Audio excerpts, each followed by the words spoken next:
Fallout New Vegas is one of those games that really just makes you smile. Between cuddly geckos, balding men, and a bunch of dress-up opportunities, there's a lot to love. Another game series that you can play dress-up in is in the Hitman games. You play as a mysterious Agent 47 and get to work trying on a bunch of outfits while using pretty well every weapon imaginable. If you want to see a run where I dress up, go insane, and kill a bunch of things for Mr. House, throw on your thigh highs because we're about to see if you can beat Fallout New Vegas as Agent 47. Sitting up from my great-grandpa's musty bed, I remind him of my name, give him his glasses so that he can see me in my majestic glory, and select my special stats. For this run, I went with a high endurance and intelligence to fit Agent 47's sparkling personality and impeccable ability to remember how many bullets are left in a magazine. Guns, lockpick, and sneak from my skills will allow me to be a stealthy tooth fairy and break into kids' rooms to leave $1 underneath their pillow. One set of Logan's loophole and skilled later, I loot the old man's house and reclaim my belongings. The mod that I have installed gives me access to a few pieces of equipment that supposedly make me look the part. While this is probably true, Owl doesn't know how to install mods apparently, so I ended up looking like a guy who just got thrown out of an airplane and landed on a cheese grater. On the bright side, the weapons look like they could be fun. The first guest to my bouncy house was a coyote before I grabbed some punch in Hidden Valley. Hired a clown only to find out that he was a history major dropout.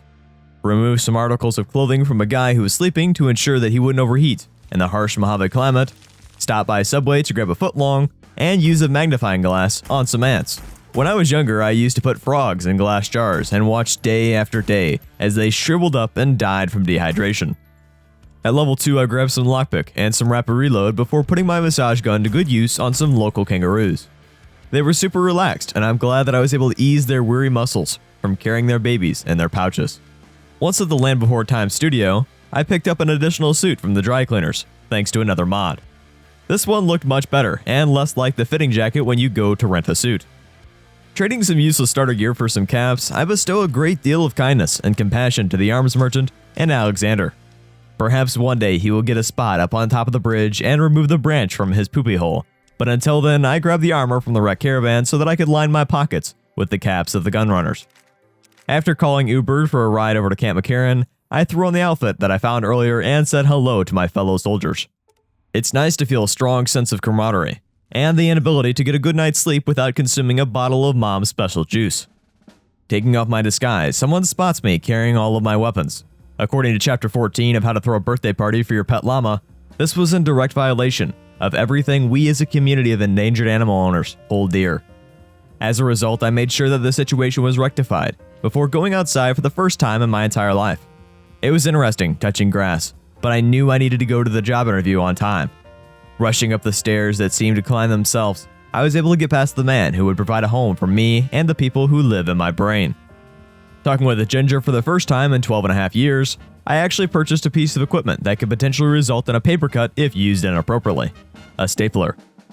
With this newfound office equipment, I updated my resume to have more speech, lockpick, and the ability to actually read.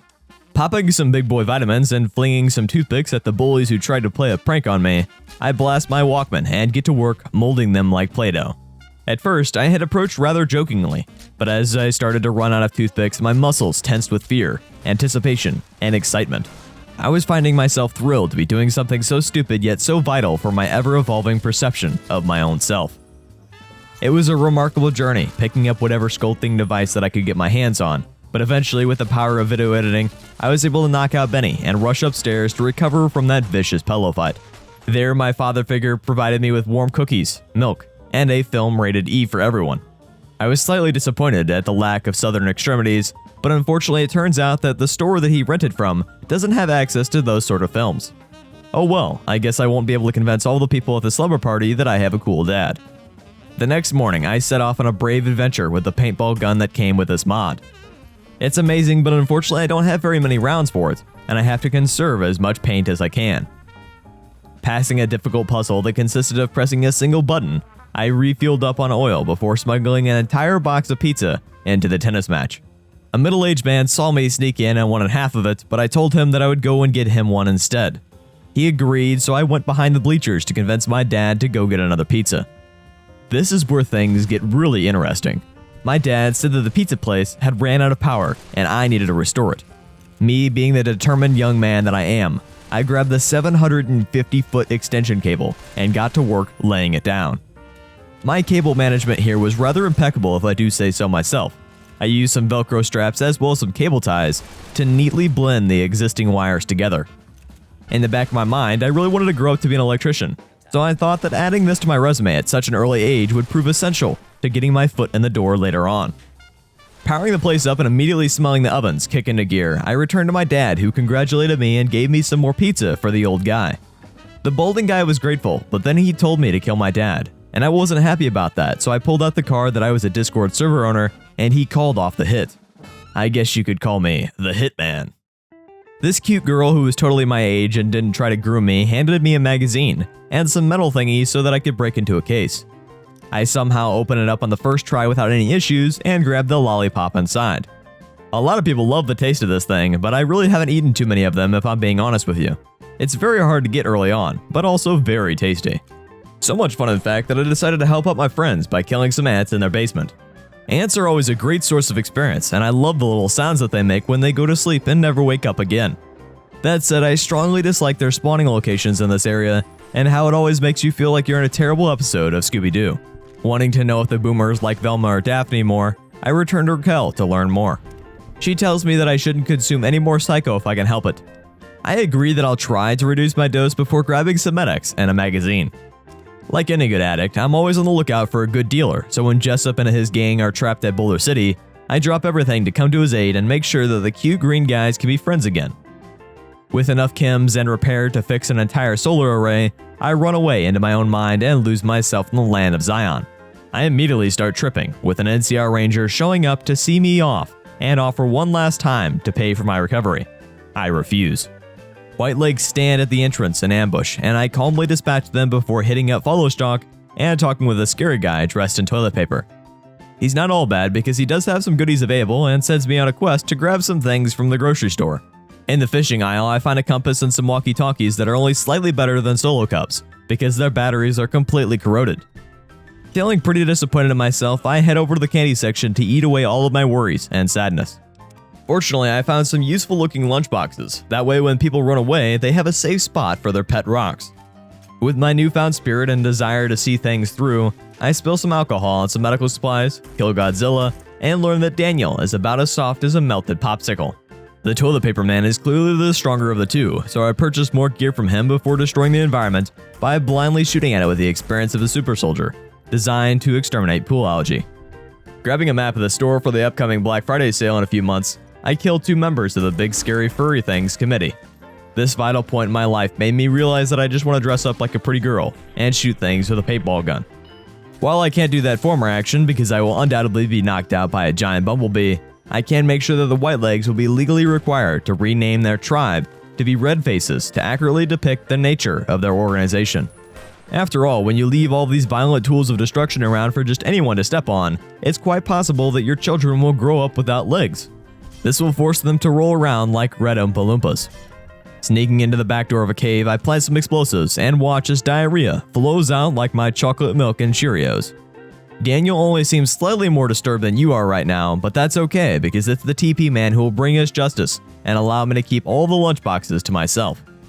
An amazing part about siding with Joshua Graham is that if you do have IBS or irritable bowel syndrome, he will make sure that you have plenty of material to work with.